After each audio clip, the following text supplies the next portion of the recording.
মুহূর্তের সবচেয়ে বড় এবং সুখবর বেরিয়ে আসছে, যেটা তোমাদের জন্য আইসিডিএস সুপারভাইজার নিয়োগের বিজ্ঞপ্তি আর কিছু দিনের মধ্যে প্রকাশ হবে। আমি পুরো নোটিশটা তোমাদেরকে পড়ে শোনাচ্ছি। পুরো কাজেই তোমরা যারা চ্যানেল নতুন আছে চ্যানেলটিকে অবশ্যই সাবস্ক্রাইব করে নাও। তো তোমরা যারা আইসিডিএস সুপারভাইজার হতে চাইছো বা পরীক্ষা দিয়েছো, তোমাদের জন্য বিজ্ঞপ্তি department child of development vacancy supervisor post, total post 13,255 notification. কিছু দিনের মধ্যে ভোট মিটলেই কিন্তু তোমাদের নোটিফিকেশান দেওয়া হবে। স্টার্টিং মে থেকে জুনের লাস্ট উইকে অফিসিয়াল ওয়েবসাইট তোমরা গিয়ে ফিল আপ কীভাবে করতে হবে সব আমি ভিডিওতে দিয়ে দেবো। চ্যানেলে যারা নতুন চ্যানেলটি অবশ্যই সাবস্ক্রাইব করে নাও। WICDS সুপারভাইজার পশ্চিমবঙ্গের সকল চাকরি প্রার্থীদের জন্য খুশির খবর। পশ্চিমবঙ্গের বিভিন্ন ব্লকে, গ্রামে অঞ্চলে, অঙ্গনারী কেন্দ্রগুলোতে সুপারভাইজার পদে কর্মী নিয়োগে শুরু হবে। একসঙ্গে অনেকগুলো শূন্য পদে আপডেট উঠে আসছে। অঙ্গনারী সুপারভাইজার পদে কীভাবে বিস্তারিত তথ্য আলোচনা করছে সেটা পুরো মন দিয়ে দেখো। ইতিমধ্যে দেশ জুড়ে লোকসভার নির্বাচন চলছে এবং 5টি দফায় ভোট শেষ হয়ে গেছে। আগামী 4ই জুন লোকসভা নির্বাচনের ফল প্রকাশ হবে। লোকসভা নির্বাচনের ফলাফল প্রকাশের পর রাজ্যে, গ্রাম অঞ্চলে, কেন্দ্রগুলোতে আইসিডিএস সুপারভাইজার নিয়োগ করা হবে। ইতিমধ্যে গুরুত্বপূর্ণ আপডেট, যারা চ্যানেল নতুন আছে চ্যানেলটিকে অবশ্যই সাবস্ক্রাইব করে নাও। অঙ্গনারী সুপারভাইজার পদে 13,255 জন কর্মী 23টি জেলায় নিয়োগ করা হবে। রাজ্যের প্রতিটি জেলাতে আইসিডিএস সুপারভাইজার পদে সরকারি অনুযায়ী নিয়োগ করা হবে। এছাড়াও এখানে আবেদন করার জন্য চাকরি প্রার্থীদের শিক্ষাগত যোগ্যতা, বয়স, বেতন, আবেদন পদ্ধতি, প্রক্রিয়া সহ বিস্তারিত তথ্য আমি ভিডিও চ্যানেলে আছে, এই চ্যানেলেও আমি আলোচনা করে দিচ্ছি। কাজে ভিডিও স্কিপ করো না। অঙ্গনারী সুপারভাইজার পদে আবেদন করার জন্য চাকরি প্রার্থীদের বয়স 18 বছর থেকে 42 বছরের মধ্যে থাকতে হবে। এছাড়াও সরকারি নিয়ম অনুযায়ী সংরক্ষিত শ্রেণীর প্রার্থীদের যেমন SC ST OBC বয়সের মধ্যে তোমরা যদি বয়সের যদি একটু 45 থাকে তোমাদের একটু ছাড় পাবে। শিক্ষাগত যোগ্যতা, আগ্রহী চাকরি প্রার্থীদের মধ্যে ন্যূনতম উচ্চ মাধ্যমিক পাস যোগ্যতা থাকলে অঙ্গনারী সুপারভাইজার পদে আবেদন নথিভুক্ত করতে পারবেন অফলাইনের মাধ্যমে। তাহলে তোমাদের ন্যূনতম কিন্তু এবারে উচ্চ মাধ্যমিক পাস হতেই হবে।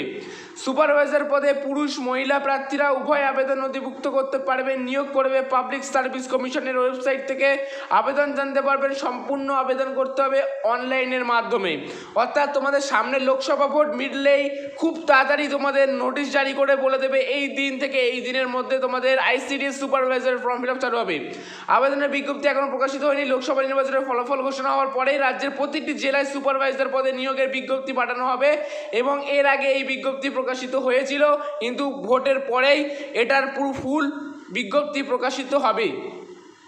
পোস্ট ওয়াইজ ভ্যাকান্সি ডিটেলস এগুলো একটু দেখে না বাংলা বই। Post name supervisor, total vacancy হচ্ছে 13,255। এজ লিমিট 18 ইয়ার্স, অর্থাৎ 18 থেকে 42 বছরের মধ্যে এজ, ঠিক আছে, লাগবে। আর ওবিসি এসটিদের জন্য 2 থেকে 3 বছর কিন্তু ছাড় পাবে। বুঝতেই পারছো, জেনারেল ওবিসি, ST OBC, ঠিক আছে, এগুলোদের জন্য কিন্তু 40 বছর যদি হয় 2 বছর তোমরা এক্সট্রা পাবে, ঠিক আছে। এবার আসি তোমাদের পোস্ট আর এলিজিবিলিটি। কিন্তু তোমাকে সুপারভাইজার হওয়ার জন্য কিন্তু অবশ্যই তোমাকে 12 পাস করতে হবে, কারণ নাহলে এই পদে তুমি কিন্তু কখনোই আবেদন করতে পারবে না। অর্থাৎ তোমাকে ন্যূনতম উচ্চ মাধ্যমিক পাস হতেই হবে এই সুপারভাইজার পদের জন্য। হাউ টু ফিল এ অঙ্গনারী supervisor vacancy 2024 application form online. First step কী কী লাগবে, সেকেন্ড স্টেপ এগুলো একটু তোমরা প্রয়োজনে পড়লে তোমরা স্ক্রিনশট করে নাও। আমি এর ফুল ভিডিও বাংলায় আমি তোমাকে দিয়ে দেবো। কারো যদি বুঝতে অসুবিধা ইংলিশ লেখা পড়তে আমাকে অবশ্যই কমেন্ট করে দাদা আমি এই ইংলিশ লেখাটা পড়তে পারিনি, আমি আর বললাম না, তোমরা কারণে তোমরা স্ক্রিনশট করে নিয়ে তোমরা গুগলে গিয়ে ট্রান্সপোর্ট করে দিতে পারো। যাই হোক, তোমরা প্রয়োজনে এইগুলো 5 স্টেপ 6 স্টেপ এগুলোকে একটু স্ক্রিনশট করে রেখে দাও, ঠিক আছে। তাহলে তোমরা বুঝতেই পারছো তোমাদের আইসিডিএস 2024-এ সুপারভাইজার নিয়োগ কিন্তু তোমাদের লোকসভা ভোটের পরেই কিন্তু নোটিশ জারি হয়ে যাবে। তোমাদের কোনো টেনশন করার বা দুশ্চিন্তা করার কোনো দরকার নেই, তোমরা ফ্রি থাকতে পারো। যখনই তোমাদের ফর্ম ছাড়া হবে লোকসভা ভোটের পর আমি কিন্তু দ্রুত ভিডিও পোস্ট করে দেবো। কাজের যারা চ্যানেল নতুন চ্যানেলটিকে সাবস্ক্রাইব করে নাও। এবার তোমাদের মাসিক বেতন কিন্তু 8,250 থেকে 10,000 পর্যন্ত। দেখো এবার তোমাদের বাংলা ট্রান্সপোর্ট করে বুঝিয়ে দিই কী কী লাগবে। স্ক্যান করা পাসপোর্ট সাইজের ছবি, স্ক্যান করা স্বাক্ষর, শিক্ষাগত শংসাপত্র, জাত শংসাপত্র, তারপর তোমাদের আবাসিক শংসাপত্র, অর্থাৎ তোমরা এই দেশের যে আধার কার্ড, প্যান কার্ড, এই সবগুলো তোমাদের নথি প্রয়োজন আইসিডিএস বা সুপারভাইজার পদের জন্য।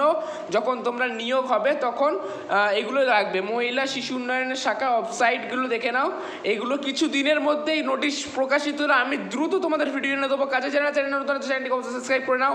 সঠিক তথ্য আবেদনপত্র সঠিকভাবে পূরণ করুন, আপনার প্রয়োজনীয় কাগজপত্র সংযুক্ত করুন।